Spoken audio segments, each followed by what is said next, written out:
But I think I'm going to smoke a blunt with Sasquatch if I find him live on my podcast to go viral. And then on top of that, I'm going to have Bigfoot Hawk Tua on my podcast, on my mic. The universe might explode if I get that to happen. If Bigfoot Hawk Tua'd on my podcast microphone, live on air, the entire universe might implode on itself.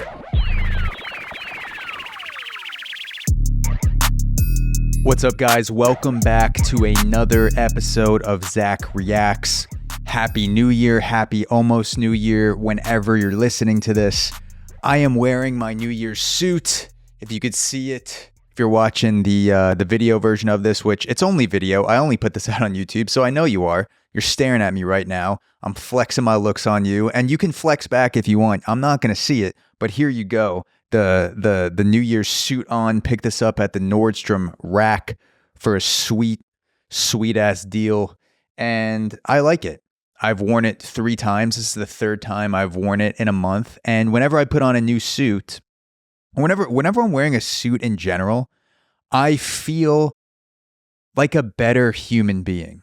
It's something about putting on just a gallantry, like the razzle dazzle, the sort of just like the slim cut of, and I don't mean that as like a fat, not fat thing. I mean like the slim, like when you put on a suit, I don't care if you're 120 pounds or 350 pounds, you're on 600-pound life, whatever it is, when you throw on a suit, something about your soul slims and you feel like a reckoning inside. You feel like, oh my God, I am better than everyone else.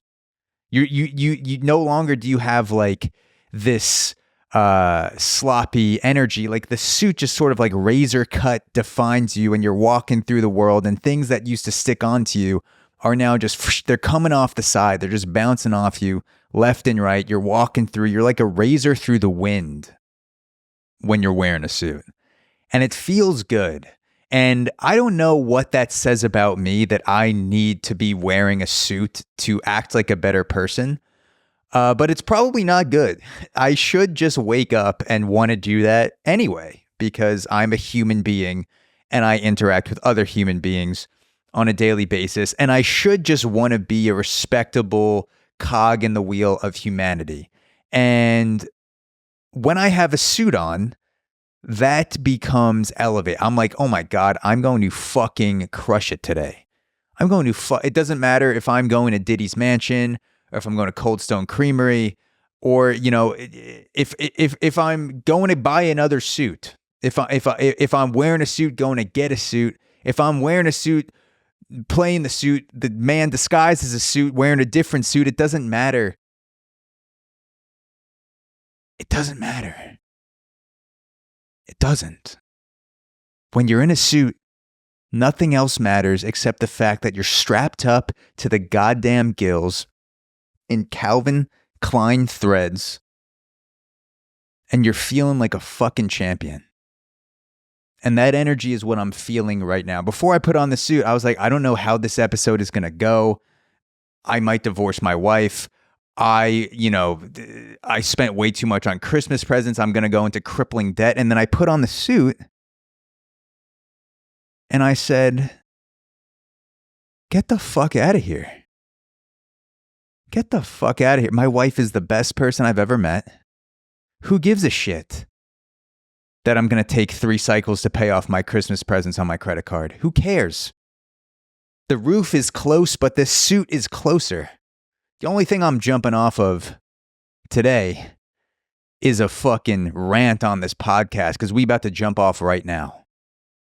We're about to jump off right now, suited up or not. If you're listening, you have to be watching it. I was about to say, if you're listening to this or watching this, you have to be watching this, because this is only on YouTube. So I know you're seeing me right now, and I'm seeing you. I can't actually see you, but I'm feeling your soul.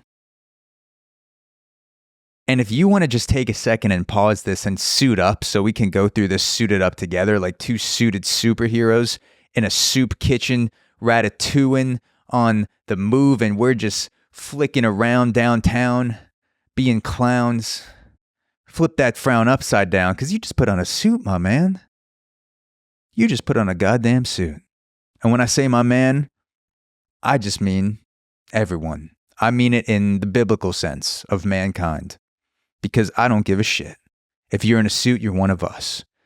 And that's how I feel right now. So I want to talk about something that, I wasn't wearing a suit for this instance. I was not wearing a suit. I was not suited up in this instance.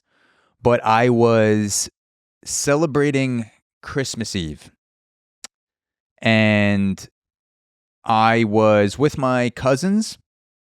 And I was playing football. I let one of my cousins rope me into a game of snow yard football. It was snowing. It snowed the day before Christmas Eve in New York, and there was still snow on the ground. It was a little bit frozen over. I had a few drinks in me. The whiskey was kicking in.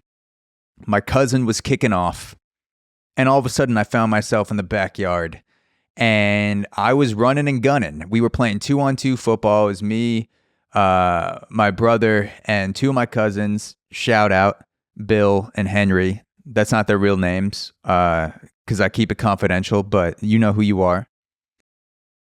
And I'm blazing in my mind. I was going incredibly slow for anyone who was watching this game.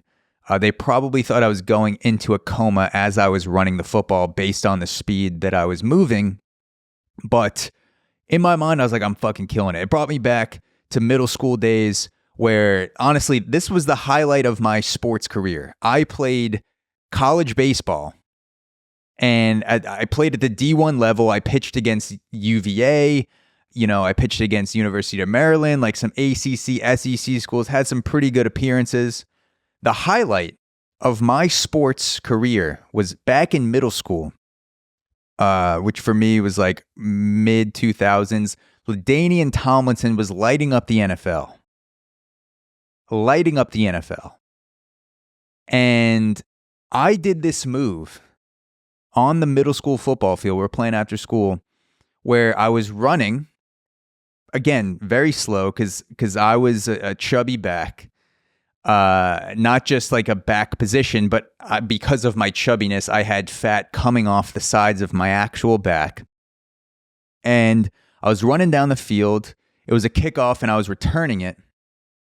And this is no padding, no equipment. This is just like straight up prison schoolyard football.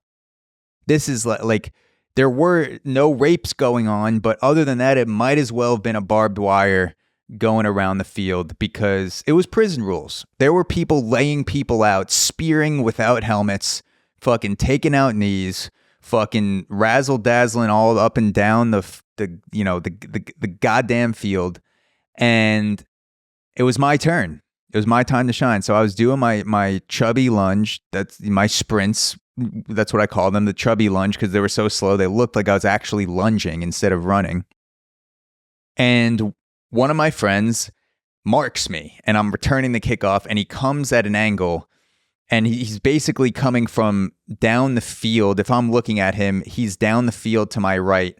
I'm running up the left sideline. He comes at a perfect diagonal to fucking just cross his arms and wreck me. That was how he always tackled people. I remember this kid, Brandon, and that's his real name, because I don't give a shit. I'm not scared of you. I am calling you out right now. Brandon from Plainview, New York. You know who the fuck I'm talking about. You're probably watching this right now. You kept up with me every second after this play. I'm about to tell you what I did. I'm running up the field. I'm returning the kickoff. He comes to me in a perfect diagonal with his fucking gay cross arms trying to lay people out. He just sprint into them and just fucking go, and like trying to knock them off the sidelines. Just like, I'm going to cross you. Oh, fuck. And I was running up the field, and he perfect diagonal times me perfectly. And then at the last second, I get this idea in my head. I'm like, look, I'm fat, so I'm slow. And I'm not going to outrun him. I can't beat the diagonal. I can't beat him upfield. But what I can do is wait for him to get so close to me and just stop in my tracks. And that's what I did. He was coming diagonal, just about to lay me out cross arm style. And then I just fat stomp right on the sideline. And he just flies past me with his arms and he goes, whoa. And then I went for maybe another 10 yards. And then someone much bigger than him just laid me out and was, probably just like, yeah, that's how we do it around here, titty boy. And then he started like licking my titties and fucking titty fucking me while I'm on the ground, just like a fat kid. But before that, I did like this insane move for me as a chubby kid at the time where I was like, damn, I've never done anything like that before or since. That was the coolest thing I've ever done on a field. Was just, fucking stopping on a dime, which again wasn't hard because I wasn't going fast at all. And this guy flew by me. And as he flew, he goes, whoa. And then after the play, he goes, yeah, that was some LT bullshit right there. Like LT bullshit. That was some LaDainian Tomlinson shit right there. Because apparently LaDainian Tomlinson, one of his moves is like, he'd be running down the field. He'd stop. The corner would fly past him or defender, whatever it was.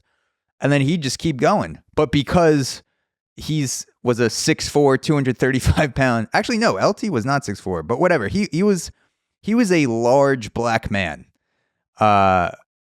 compared to me. Because in the NFL, he wasn't that big, but compared to me, he was a large black man. He might as well have been Terry Crews. And he would stop on a dime apparently in the NFL, LaDainian Tomlinson.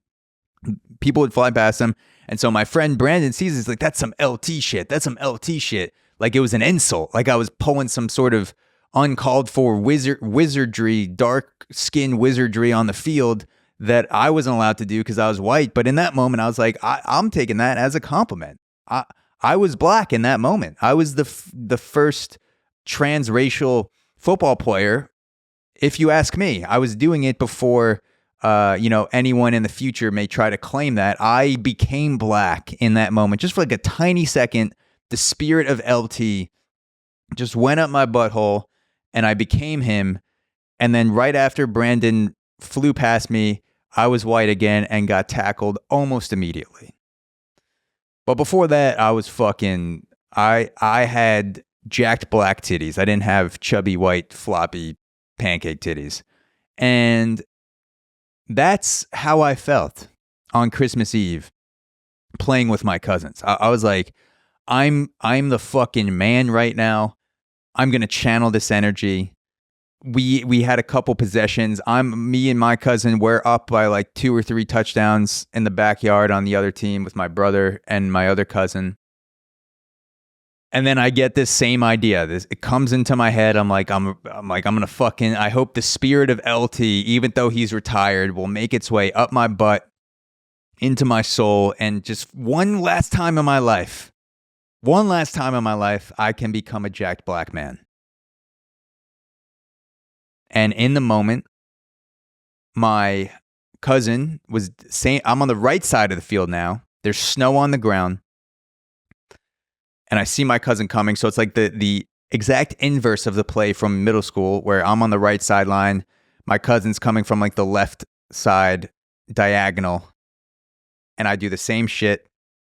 I'm like, oh, I see this before. I'm not going to outrun my cousin because he's 15 and fast as fuck at this point. And I'm in heavy boots in the snow. So I stop on a dime and I plant. And I don't know if it was the snow or the 3.5 whiskeys or the 2 whiskeys I had after that or a combination. But my foot just slid out and I felt a twinge in my hamstring and I got touched immediately. Not in a sexual way because that would be weird, but it was touch football as opposed to tackle when I was, playing in middle school. So my cousin, he tagged me down and he didn't even go past me, which made the whole move a waste. It would have at least been worth something if I I stopped. I pulled my hamstring, but my cousin went past me and I could at least limp to the touchdown zone.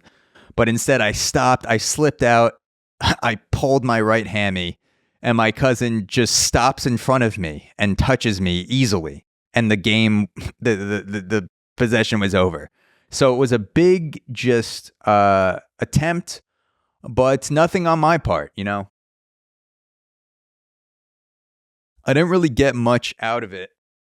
And I wish I had more in me for you guys, for my cousin who's on my team, and for you guys. I wish I could have pulled it out, but now I have a pulled hamstring that's getting better by the day. I'm healing up for next Christmas game. And, perhaps before that, I will train. I'm going to train. My cousins are probably not expecting much because of the display I put on this year. We still put up a good fight. I think we ended up up one possession, so we still won by the time we went inside. But I had to limp. And next year, I'm coming like a fucking freight train. Like a motherfucking freight train. With the spirit of LaDainian Tomlinson inside. I'm gonna be an Oreo. I'm gonna be an Oreo football player on the field. White spirit inside, black man outside. The spirit of LT will come inside me and transform me into a large black man. And you can put fucking money on that. You can DraftKings, whatever the fuck you want. I'm coming through with 9 TDs next Christmas, and you can put your goddamn money on it.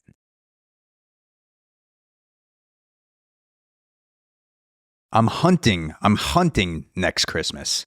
I'm not even playing. I'm hunting for touchdowns, and I'm hunting for cousins. And that sounds like a porn website, Cousin Hunter, but I mean it in an athletic sense. I'm hunting to lay my cousins out, and I'm hunting for those points, for those TDs. TD. I'm going to suck on those TDs, the TDs. I'm going to score, I'm going to suck, and I'm going to fucking inhabit the spirit of LT. And speaking of hunting, the main story we're getting into today, and by the way, I had a whole nother rant planned in the beginning. I was going to talk about how pulling your hamstring must have been super embarrassing back in the day because there were so many wars going on battlefields where the old style of war was just charging at the enemy. So imagine the moment where you're charging at an enemy and then all of a sudden you just you pull up with your sword and your shield and you're like, oh fuck. And you're just laying there, your hamstring cramping up and some guy's just standing over you dude, are you okay? I was about to kill you and I saw you went down and you're just yeah, dude, sorry, I pulled my hamstring. Just give me a sec. Oh, fuck. Just give me a sec. Hold my sword. Oh, shit. Okay. Let me get up so this is fair. You can't kill me right now. It's against the rules. Come on. Ah, God. I was going to do a whole medieval rant on what it must have been like to pull your hamstring back in the day. But again, this story just overtook me, much like the spirit of LT. And now I'm going to use that to hunt for points next year and for touchdowns. So speaking of hunting, the main story we're getting into today is about the hunt for Sasquatch. I said it. We're hunting for Sasquatch today. And there's a story of 2 men. This comes from the New York Post. 2 Oregon men were found dead from exposure in the forest while looking for Sasquatch. 2 Sasquatch hunters died after they went missing while searching for the elusive mythical creature in the Oregon wilderness on Christmas Eve. The bodies of the 2 men, ages 37, you want to get that right, and 59 years old, were found in a heavily wooded area of the Gifford-Pinchot National Forest in Washington State. The Skamania County Sheriff's Office said on Saturday, 2 men disappeared looking for Sasquatch, 37 and 59, very important. They were found in a heavily wooded area in Washington. Police said that the pair appeared to have died of exposure amid the harsh weather conditions and their ill preparedness for the forest. Now you're telling me that 2 guys hunting for a fairy tale monster weren't well prepared? Is that what you're trying to tell me? You're trying to tell me Sasquatch hunters went out into the forest without the proper tools? I can't believe that. I can't believe two grown men looking for a mythical creature weren't prepared well. That just blows my mind. I would have thought like those would be the best prepared. I'm reading this story. Two guys died hunting for Sasquatch. I was like, well, they didn't die from not being prepared because that would never happen with two middle-aged boys just going around, just bopping around in the woods looking for a made-up creature. I would think those would be the most prepared people in the world. I thought they'd probably over-prepare, if you're asking me. Those sound like the most over-prepared guys in the world. I cannot believe it that these guys were caught in the woods looking for a hairy man 9 feet tall and didn't bring the proper supplies. That boggles my mind. I cannot believe it. Reading this story, the first time I read this story, I was like, okay, maybe these guys were serious Sasquatch hunters. Like they just happened to be, going out on Christmas Eve and, they were like, we're going to put in a legitimate effort for this. Maybe they were planning for a while to go out on a Sasquatch hunt and then they just fucked up and, forgot to pack some shit. I was willing to give them the benefit of the doubt. And now that I'm reading the story again, this is definitely a couple of guys that got way too high on Christmas Eve.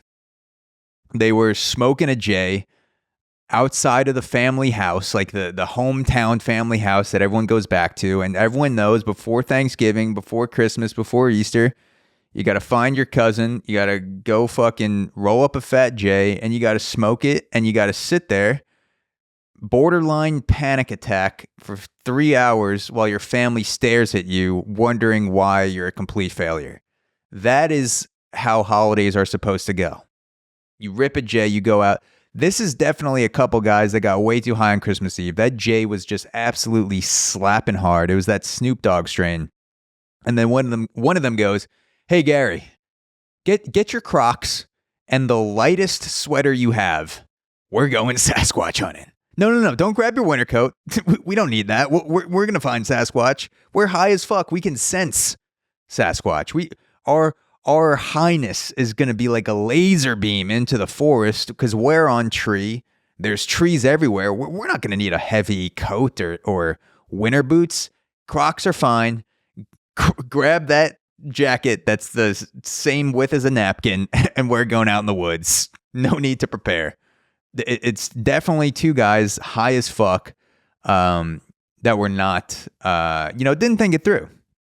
And rest in peace to those gentlemen. I hope the joint at least kept them warm until it didn't and they froze to death. But before that, I bet it was fun. I bet like while you're looking for Sasquatch high as shit in the woods, it is like before the hypothermia starts to kick in, like when that state where like you take a couple shots of whiskey and you're walking to the subway station and it's a little bit chilly. Like I'm thinking of that route from my apartment to the subway. And sometimes like before I get to my friend's place, I'll rip a shot or two. We're saving out here. We're saving money on the pregame, on the drinks. And you get that warmth where you're like, oh shit, I don't need a jacket. And like there are times where I almost go back and I leave my jacket in the apartment, but then I'm standing there waiting for the subway to come and I'm like, oh fuck, it is cold as shit. Thank God I brought a jacket. After about like 8 minutes, the actual weather starts to overpower the whiskey warmth. I bet that's what it was with these guys where they like left the house. They're like 10 minutes into the Sasquatch search. Everything's good. They're like, oh, this is kind of like, we're trying to like fucking throw darts in Narnia and hit a 9-foot hairy man. Like we're just fucking wandering right now. We're high as shit. We don't know what's happening, but it's kind of fun. And then 12 minutes goes by and it starts to get a little nippy. 18 minutes goes by. You can't feel your toes or your fingers. 24 minutes goes by and you're curled up in the fetal position, sharing a fucking roach, trying to like hit the life out of it to save your own life. You're like, Gary, pass. You're just sucking it like a little baby dick, freezing in the woods. You're like, oh my God, I don't know what's bigger right now, this roach or my penis. It's so small. Oh, yeah. And you're just sucking on a joint for your life, curled up with your buddy, not having found Sasquatch. That's what I think this was. And, no matter, just like when I think of Sasquatch hunting, when I think of like what it actually is, two grown men searching for Sasquatch in the woods still makes more sense to me than pickleball. And I stand by that because I grew up playing tennis. I've played pickleball once and I was okay at it, but I don't understand why, like, either play ping pong and come in closer or go back further and play tennis. Like, we didn't need another, like, we don't need a mid-range ball sport for paddles. It's ping pong and you're competing with the Chinese, or it's tennis and you're competing with the Europeans. This pickleball thing is like Americans that couldn't compete with either. And they're like, we'll just make our own thing and get good at it that, no one else cares about outside of the pickleball community. And I don't get it. It makes less sense to me than two grown men looking for Bigfoot. I still have no idea what pickleball is supposed to be. What you're supposed, like, I get there are rules of the game, obviously, and like there's paddles, but it's like, to me, wouldn't you rather be just fucking smacking the topspin shit out of a tennis ball, or do like the ping pong thing and getting closer and it gets like this fast thing? To me, pickleball is like methadone for tennis. It's like, just do heroin. If you're gonna bring rackets with you, because now that's the thing. Like, everyone on the subway has a backpack with 2 pickleball rackets, and it's like, just do heroin. Just do the real thing. Stop doing this like methodonized, if that's a word, which it's not, methodonized version of tennis. Just stop. Just hit the ball harder and stop being a pussy. Stop doing this like pickleball fucking pussy ass bitch sport when you can't handle tennis. You can't. And that's why you're staying a little bitch on the court with your little pickleball racket with a sport that's named after a vegetable. And I'm pretty sure that's correct. A cucumber's a vegetable, and a pickle is I think a pickle is a cucumber that I drank too much. It got too fucked up and now it's all shriveled and hungover. You're playing the sport named after a hungover vegetable. Just fucking play tennis like a real man. And again, when I say man, I mean mankind. Because Serena Williams would beat your fucking ass. And she'd beat mine too. And it would probably make me a little hard. Let's continue the story, because this is a fascinating dive into the world of Sasquatch hunters. So the men, the timing of this is interesting, because the men set out on their excursion into the wilderness hoping to spot Bigfoot with intentions to return home before Christmas. Now, I don't know about you, but if I find Bigfoot, I'm not going home for Christmas. I'm in the middle of a hero's journey. You can't just like set out. Like, imagine like going to Christmas or go like looking for Bigfoot. You find Bigfoot. You're in the middle of your hero's journey. You found a mythical creature. And then you go home for Christmas. Like, you don't just leave your hero's journey to go celebrate with your family. You just solved the biggest mystery of the century. You stay there. Like, imagine going home and sitting down with, your aunt and uncle, your cousins. You're sitting at the table and you're showing grandma. You're like, I found Sasquatch. And there's a video on your phone of like you and Sasquatch riding a tandem bicycle. And you're like, Grandma, here's Sasquatch. I found him. And everyone's like, holy shit. Where is he? You must have, saw this through. And you're like, I don't know. I just found them and then I left and I came back here because I was going to be late for Christmas. And then your grandma fucking smacks the shit out of you and says, boy, go find Sasquatch. Go continue that hero's journey. And I look deep into my grandma's eyes and I say, God, it's so weird that you just turned me on with that slap, Grandma. But something inside me, we'll talk about this later, but something inside me says I need to go continue this journey. So you leave the Christmas dinner table and you go back on the hero's journey. You can't just leave in the middle. You got to see it through. Leaving Bigfoot to spend Christmas with your family is like Scotty from the film Eurotrip going back to America before he bangs Mika in the confessional. You know what I'm talking about? There's a scene, or rather, a big, theme of the movie is Scotty from Scotty Doesn't Know. Scotty doesn't know. Scotty doesn't know. Which is still Matt Damon's best performance by far. I think it's Scotty Doesn't Know from Eurotrip, and then Good Will Hunting, Janitor. That's 1 and 2 for me of Matt Damon performances.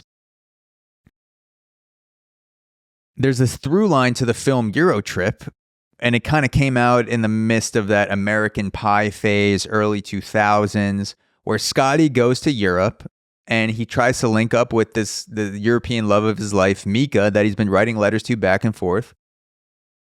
And the climax of the movie is Scotty literally climaxing in a confessional in a church with Mika, his hot ass, European chick that he's been after. If I find Bigfoot, I'm going to see it through to the climax. I can't just leave mid-journey. I'm not just going to find him. I'm going to talk to him. I'm going to try to communicate with him. Maybe we'll find some mythical mushrooms together. Maybe he knows where all the good drugs are. Maybe I go on a hero's journey and have a heroic dose with Sasquatch. Wouldn't that be seeing an experience through? Imagine if Scotty just found Mika and said, oh, that's it. That concludes the journey. No, bitch. You look Mika in the eyes. You say, I fucking love you. You take her to that confessional and you rail her out, whether there's a priest in there or not. You see it through. You commit. And when I see Sasquatch, I'm committing.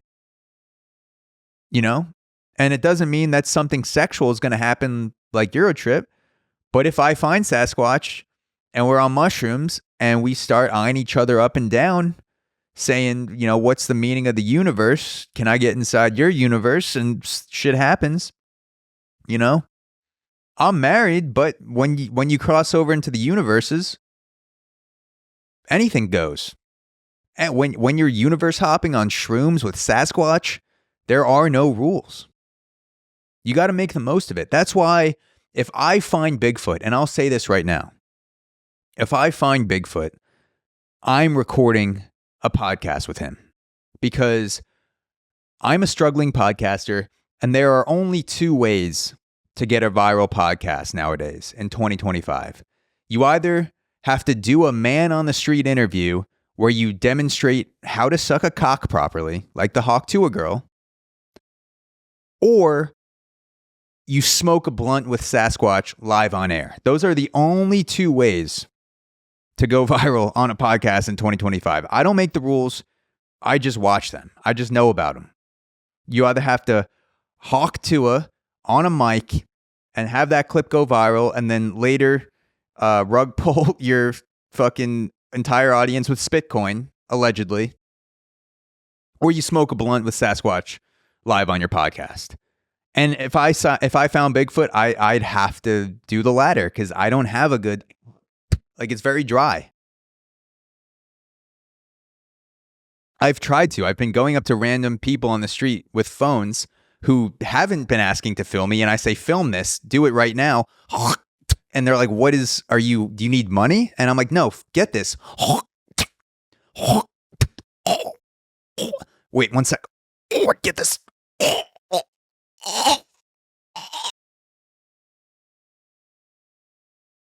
And then they end up running away to the nearest law enforcement officer. But I've tried to go viral doing the hawk tour. It doesn't work. But I think I'm going to smoke a blunt with Sasquatch if I find him live on my podcast, to go viral. And then on top of that, I'm going to have Bigfoot hawk tour on my podcast, on my mic. The universe might explode if I get that to happen. If Bigfoot hawk toured on my podcast microphone, live on air, the entire universe might implode on itself. I believe that would happen. Let's continue the story. God, I've got chills. How is the story going to end? So a family member reported the 2 men missing to Skamania County Police at around 1 a.m. on December 25th. You know that guy was still lit from Christmas Eve. Like his, 2 cousins went out to go look for Sasquatch high as fuck. It's midnight, 1 a.m. on Christmas. This guy's still lit from Christmas Eve, and he's calling the cops like, "Officer, is this 911?" And they're like, "Yes, you called. You literally called 911. It says on your phone right now." He's like, "All right, good. I saw my cousins about 3 hours ago wander into the woods, and they said something about a Sasquatch orgy, and I haven't seen them. I was wondering, do you know where they are?" "No, we don't know where they are. You literally just called us. We just got on the phone with you 30 seconds ago, sir. What was their last known location?" We were all just like fucking facing a fat blunt on the porch. And then they sort of walked off into the distance with Crocs and a really light jacket. And I tried to get them to wear a heavier one, but they're like, "No, we're good. We're prepared. We're well prepared." And they also didn't have pants on. So it was just like Crocs, no socks, and like a really thin jacket. And then I never saw them again. "Sir, okay. You need to give us more." And then that was the call. It was just the police going back and forth with a guy that was lit as fuck at 1 a.m. on December 25th. So the family member reported the 2 men missing to Skamania County Police at 1 a.m. on December 25th. A quote, grueling 3-day search was conducted for the men as over 60 volunteer search, that's 60 volunteer search and rescue personnel took to the area looking for the Bigfoot fanatics. The search party fought through freezing temperatures, snow, rain, and the heavily wooded terrain. 7 separate law enforcement officers from around the area, from 7 different agencies, and the Coast Guard offered services and help in the search that included canines, helicopters, and drones. So that's what the drones were. It wasn't the government deceiving its own citizens or a loose nuclear weapon. They were just searching for Sasquatch. We should trust the government now, guys. The drone, it says right here in this article, the drones were just from a Bigfoot search party. That's all it was.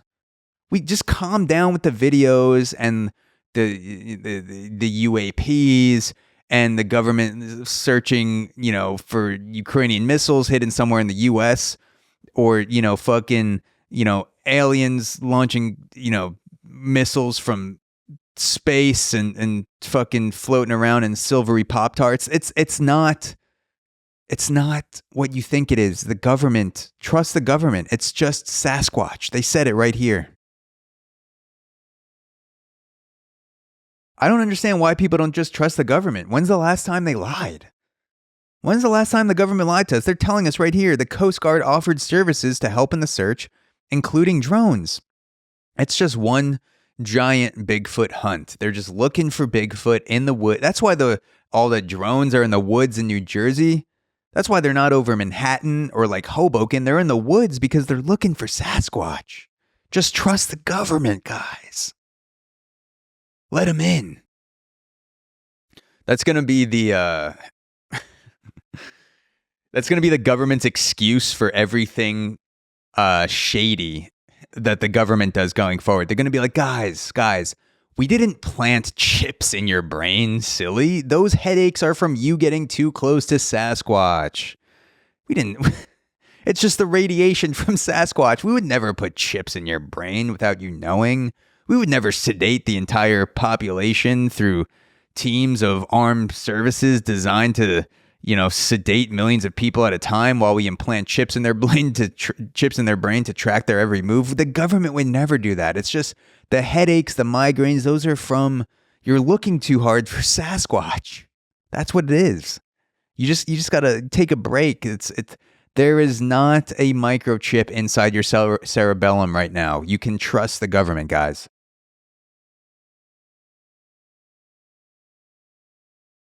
It continues. The story continues. Their exhaustive search efforts resulted in bringing family members home to their loved ones. Okay. So these guys clearly ended up freezing to death. I don't know if it says, it doesn't say how they died. I'm assuming they just succumbed to the weather, but they recovered the bodies. It says the exhaustive search efforts resulted in bringing family members home to their loved ones, the sheriff's office said. The Skamania County Sheriff's Office extends our deepest sympathies and condolences to the families of the loved ones lost in this tragic incident. Imagine having to tell your family that your husband died searching for a mythical creature. Like, imagine the wife is at the funeral and she's just like, Brian died doing what he loved. He loved getting high, abandoning his family on Christmas, and searching for hairy men. He was searching for Sasquatch, yes, but he was also gay and cheating on me with hairy men. Those are both true. He was searching for Sasquatch, and he was also searching for hairy men on Grindr. It turns out I married a homosexual man, which is fine. But he did have sex with other men a lot. And that was part of him. He loved going out into the woods for multiple reasons, for getting sucked off by gay men and for looking for Sasquatch. And sometimes both. Sometimes he would be getting sucked off, by a train of gay men. And at the same time, he would be holding binoculars, staring deep into the woods, hoping to find Sasquatch before the climax. And that was Brian's rush of life. That was some people skateboard, some people do pottery. Brian loved getting homosexual fellatio while looking for made up creatures in the woods, and he died doing what he loved. Like, imagine having to look your family in the eye and tell, they're like, oh my God, we heard about Brian, what happened? And you're like, yeah, he died freezing to death in the woods, like that TV show, Bigfoot, looking for Bigfoot or finding Sasquatch, whatever it's called. He was like the real life version of that person, and he died doing what he loved. He was finding Bigfoot in real life, not just on reality TV. And I hope he finds him in heaven. And yeah, you would have to say that to your family if your partner died looking for Sasquatch. I think that if my partner died, I'd rather lie and tell people I murdered my own wife than the truth that she died looking for Bigfoot, because that's more respectable. I'd rather be known as a wife murderer than the guy who died going crazy in some Narnian reality he made up for himself that Sasquatch exists. And the last thing you do is taking one hypothermic gasp for breath on the ground, being like, I know he's real. And then you just I'd rather go to jail and get raped for eternity for being a spouse murderer than have to tell people that my wife died looking for Sasquatch. That's just me. That's just me. I think here's an idea. Here's an idea.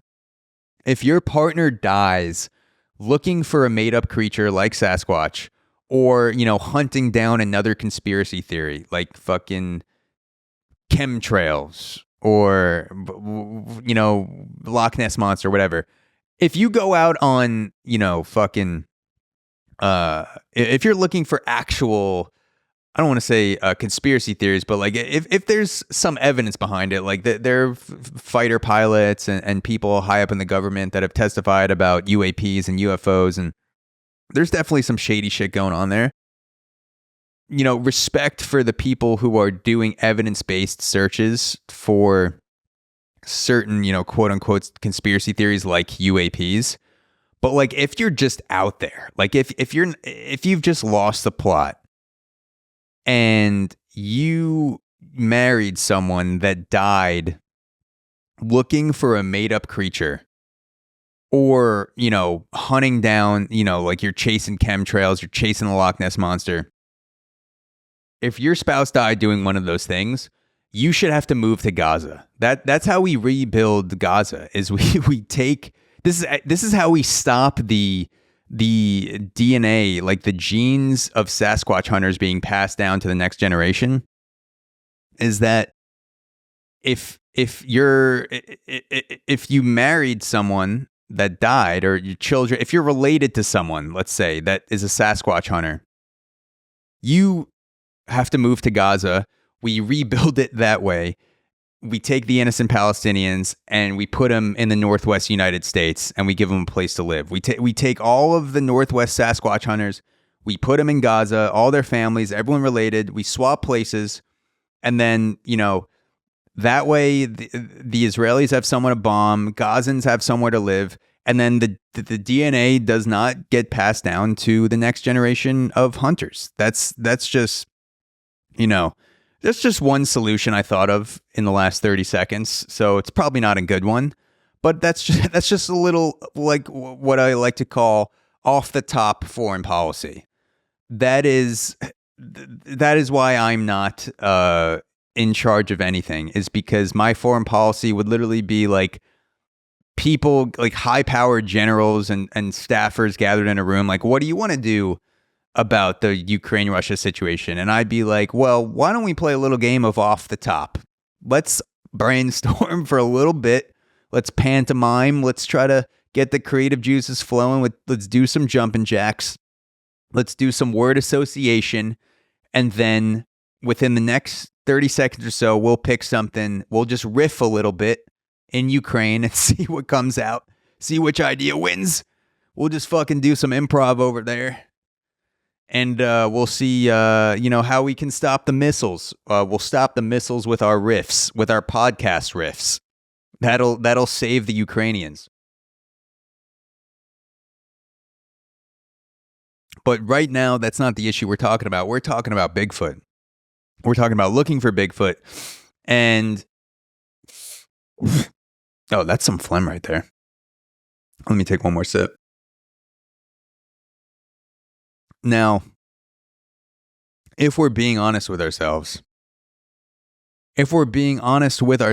looking for Bigfoot, it's a little gay. And by a little, I mean a lot. You're hunting down a large, muscular, furry man in the woods. You're dedicating your life to it. You're meeting with other men in the woods to hunt down the biggest man. That's a little gay to me. And that's fine. But I would just, these Sasquatch hunters are always trying to be like manly with their fucking guns and their camo. And they're like, let's fucking saddle up, boys, and let's go find ourselves a Sasquatch. You know what I'm saying? But then it's like, if you zoom out a little bit, it's a bunch of men leaving their wives to gather in the woods to hunt down a large furry man that may or may not exist. That is the gayest shit I've ever heard. And it's mostly straight men. that are doing it, but I just feel like they're all closeted a little bit. And look, we all have a little bit in us, a little gay in us at one time or another. I'm definitely not 100% straight. This has come. But let's just call it what it is. Sasquatch is, it's a little no homo. You know what I'm saying? It's a yes homo situation, and that's fine. That's fine. Just be what you are. Just say I'd rather leave my wife, who's a woman I could have sex with, and go into the woods dressed in a costume with other men and search for mythical creatures. And that mythical creature is a large, furry, muscular man. That sounds like most gay gatherings advertised, in Brooklyn. Just like a furry party where you could find a man, you could not. Maybe you'll take some shrooms. Maybe you'll go to a mythical land. You'll find a mythical butthole. You'll find some hole. Maybe it's in the woods. Maybe it's not. Maybe it's in fucking Bushwick. Maybe it's in a bush. Maybe you're licking Sasquatch's bush. It doesn't matter. It's a little gay, and that's fine. Let's stop pretending. Let's just be who you are. That's the message I have. And if Bigfoot is real, you're not going to find him in the woods. I feel like if Bigfoot is real, I have a feeling he was at the Capitol on January 6th. That's where I think you would have had the best shot to find Bigfoot, because everyone on January 6th, everyone's in fur. You got horns and creature shit on. You're making animal noises. Bigfoot would have fit right in. That was your chance. Bigfoot, I'm sure if you zoom in on the footage somewhere, you'll find Bigfoot on January 6th. And the FBI is going to be at Bigfoot's door in a few days' time, locking him up for RICO capital charges or whatever they're using to get people. And Bigfoot will die in prison as a Capitol rioter, as a J6er. That was our best shot to find him, is just Bigfoot tying down Nancy Pelosi in the Oval Office, doing Bigfoot Yeti screams. And people probably were talking a bit. They were side by side with Bigfoot. They just didn't realize, because everyone else was also just making animal noises, just where's Nancy Pelosi? I'm gonna cry. And everyone was wearing their fur coats and their horns, and they were making noises. They were screaming. They were having a good time. They didn't even realize the biggest, find of the century was inside the Capitol on January 6th. That was a missed opportunity. That was, hopefully, who knows? I'm recording this on December 30th right now. January 6th is right around the corner. Maybe Bigfoot will make another appearance. Who knows? But if you're a Bigfoot searcher, get out of those woods and get into the Capitol. And I'm not telling you to do that. I'm just saying, don't break the law. But if you want to find Bigfoot, I might go to Washington, D.C. on January 6th. And I'm going to take a little break to take a piss, but we will be right back to wrap up this episode. And the search for Bigfoot continues. Let's continue the story. So it goes on. The legend of the hairy biped living in the Pacific Northwest has captured the minds of many, leading to thrill seekers to the wilderness of Washington and Oregon in hopes of seeing the folkloric beast. The phenomenon of Bigfoot is so captivating that local governments have begun celebrating the creature by hosting Sasquatch hunts like Washington's Pierce County. So the government is now funding Sasquatch hunts to get, people, spending money to have people look for Sasquatch. And maybe, I'm just going to go out on a limb here and say maybe that's the problem. Our government spending money on Bigfoot hunts instead of solving fentanyl. Maybe that's the problem with today's society, is that our government is injecting capital into hunts for made up creatures instead of the open air drug market in Kensington, Philadelphia. I'm just spitballing here that maybe there are other more important things to focus on other than Sasquatch. You know, these guys, two Sasquatch hunters died in the woods, and you know that's tragic. But as I was recording this podcast, there were probably 4,000 people overdosing on Skid Row from drugs that are ravaging this country. And maybe we should spend some more money on that problem, but I'm not a politician. I'm just a podcaster. I like I said, I'm an off the top riffer. I'm a solver. I'm not good at these problems. I'm not good at problem solving. I'm just saying it seems like there's a gap in the system here where we're buying gear for people to hunt down a 9-foot tall man that doesn't actually exist in the world, when we have people using 9-inch needles to inject opioids directly into their bloodstream without medical attention or Narcan. We should probably be buying more Narcan and less Sasquatch gear, but that is, again, I'm not a politician. I am just a person saying things that sometimes make sense. The story goes on. The Pacific Northwest isn't the only area in the country known for its Sasquatch lures. In October, residents in Fairfield County, Connecticut, reported hearing screams coming from the supposed Bigfoot, which lasted a terrifying 10 minutes. The howls emitted from a forested area near the town of Monroe on October 17, 2023, according to the Bigfoot Field Research Organization. Again, we have a Bigfoot Field Research Organization. We should probably have a fentanyl research organization, but that, you know, is neither here nor there.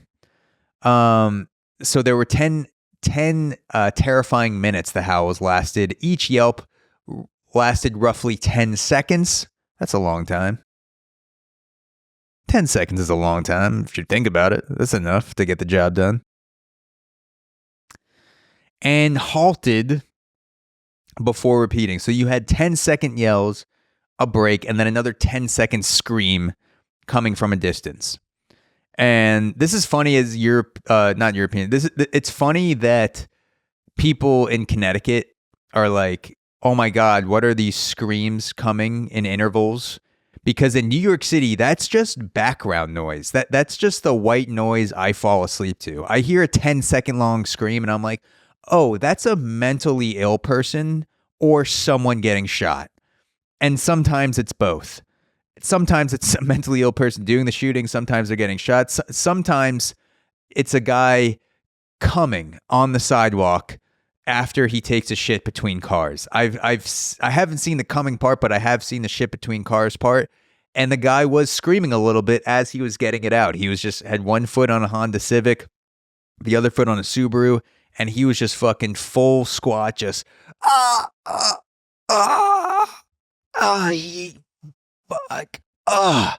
And based on the noises he was making, I couldn't say he didn't come. So, yeah, that's just background noise in New York City. Nothing to really be worried about. An anonymous witness said on the howls, the voice had quite a bit of power behind it, and I could tell that it was carried over distance. I would roughly guesstimate it was at least 2 clicks from my coordinates. I love this guy using military jargon to triangulate Bigfoot screams. Like he's just in a bunker running special operations on a walkie-talkie like, Sir, come in. Sir, Sasquatch was last seen behind enemy lines 4 clicks north. Sir, ready the missiles. Sir, oh my God, his cock is fucking huge. Oh my God, it's in my mouth. And the radio just cuts out. So yeah, we've been on a journey this episode, and I want to thank you for coming on this journey with me, for coming in general. If you did during the episode, that's fine. Sometimes encouraged, depending on the subject. And we definitely did a Sasquatch hero's journey on this episode. We went through the article, and it's only right to end off with a quote. It's a quote that goes like this. It's from Chris Van Allsburg, the American author. And he says, "The inclination to believe in the fantastic may strike some as a failure in logic or gullibility, but it's really a gift. A world that might have Bigfoot and the Loch Ness Monster is clearly superior to one that definitely does not. A world that might have Bigfoot and the Loch Ness Monster is clearly superior to one that definitely does not." And that's why we have to not fully disparage these men that died looking for Bigfoot, because they were, like I said, on a hero's journey in search for a better world. It would be better if Bigfoot existed. It would be better if the Loch Ness Monster existed. It's cooler. More people would definitely die from monster-related accidents, but it would be cool that you could be on the subway and Bigfoot could just, derail a train car, and some people might get hurt, some people might die, but you'd be like, oh my God, that Bigfoot just took out an entire fucking subway car and we're tumbling down the fucking street in Manhattan because we're now off the tracks because Bigfoot is on them. And that would probably be better than the situation now in New York City, where you could just get randomly lit on fire on the subway and people would watch you burn to death. I'd rather die from Bigfoot than get lit on fire by a homeless man looking for warmth that mistook me for a set of twigs. Or maybe he didn't. Maybe he was like, this is a human being and I'm gonna roast them. Because I'm mentally ill, and that's something that seems not wrong to me. That, I don't think I'm going out on a limb here where I say that we don't already have monsters in our world. We do. So why not introduce a couple more? These men who died looking for Bigfoot, sure, they may have gotten high as fuck. Sure, they may have been underprepared. But they were in search of a world that was a little bit better, a little bit brighter, a little bit happier. They died heroes on a hero's journey, searching for something superior, not inferior, superior, and that's how we should remember these men. And I want you to take some of that energy into 2025 and search for the Bigfoot in your life, whatever that may be, that mythical thing, that thing that's out of your reach. Maybe you're not sure it exists. Maybe it does. And maybe 2024, you didn't try because you convinced yourself it would never happen. But in 2025, I want you to get the fuck after it. I want you to look inside yourself and say, no, I can get in that gear. I can. That does exist. That job does exist. That book does exist that I'm going to write. It already exists. I just have to do it. That kid does exist. I'm just going to fuck the shit out of my wife and make it happen. I'm going to come inside her eyeball so hard. Not inside the eyeball. Maybe you come so hard through the pussy that there's some cum leaking out of the eyeballs, but like to the point, you're just going to stick it in so hard that you're going to make that kid. And your kid might be a total dick, but you're going to make one. You're going to get that promotion. You're going to break up with your boyfriend that won't stop playing Call of Duty. He plays Call of Duty instead of eating your pussy. And that's just not acceptable in today's world. You got to be able to do both. You got to multitask. You got to be able to headshot an enemy while you're giving head on the front lines to your girlfriend or wife or husband, because it's 2024 and it's almost 2025. So that thing that you didn't think exists, that situation you didn't see for yourself, that you thought you're never going to get out of, or you thought you're never going to earn, or you thought you weren't able to do, embrace your inner Sasquatch hunter, because it's fucking out there. And all you have to do is go for it. It's for a better world, for a brighter world, for a better future. Get the hell after it. Happy New Year.